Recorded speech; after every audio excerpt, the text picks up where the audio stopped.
Hi, I'm Chris, game designer at GameXite and responsible for the exploration part of Star Trek Voyager Across the Unknown.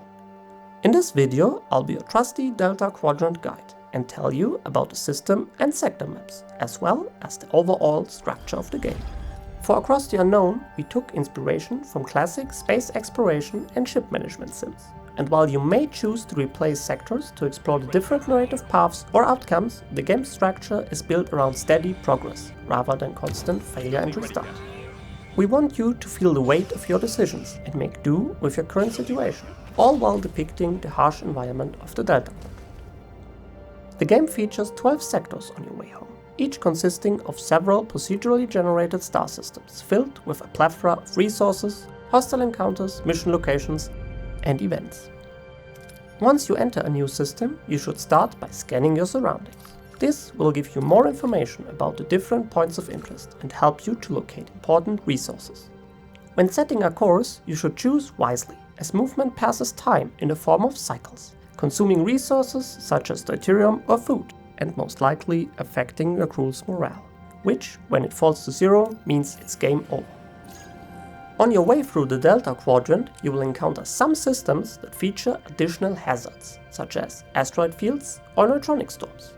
These can wreak havoc on your ship or crew the longer you fly through them. Nebulas can also be tricky, as the interferences with our systems prevent scanning and thus we can never be certain on what awaits us. These phenomena are just some of the many examples where your ship build directly affects exploration gameplay. Upgrading your main deflector will reduce the hull damage taken by asteroids. Various sensor upgrades can allow us to penetrate dense nebulas or even provide us with the ability to scan far-away systems. Points of interest come in many different forms, such as planets, space stations, or mysterious ships that don't answer our hails.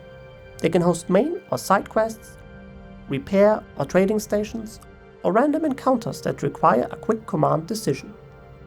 While the outcome of these encounters is based on RNG, the availability and chance of each option depends on your ship build. For example, upgrading our workshop would increase our chance of success with the associated option here, while having a shield generator on level 2 is required to even unlock its use for this point of interest. Dark green indicates the best possible outcome. You usually get the maximum amount of resources or even a little extra. While red outcomes not only mean that you got less resources, they also come with ramifications, in the form of ship damage, morale loss, injured or even lost crew. Note that not only the risk profile of each option differs, but also the maximum rewards you might get. Another important part of the system exploration is the threat level. That defines how often you will be ambushed while flying around, resulting in immediate space combat. You can influence the threat level in dialogue choices or by giving resources to a local faction using the Aero Shuttle. Sometimes during main or side missions there will arise the need to send a team of up to 3 heroes on an away mission. These are realized in a visual novel style but still possess tactical depth. Featuring multiple challenges, you have to choose how to solve the different situations and which heroes you want to assign. The success chances are based on their attributes, and some options are only available for characters with certain traits. Always taking the choice with the highest chance might, however, not be the best option for you. Rather think about which resource you currently need the most, or if your choice influences the story.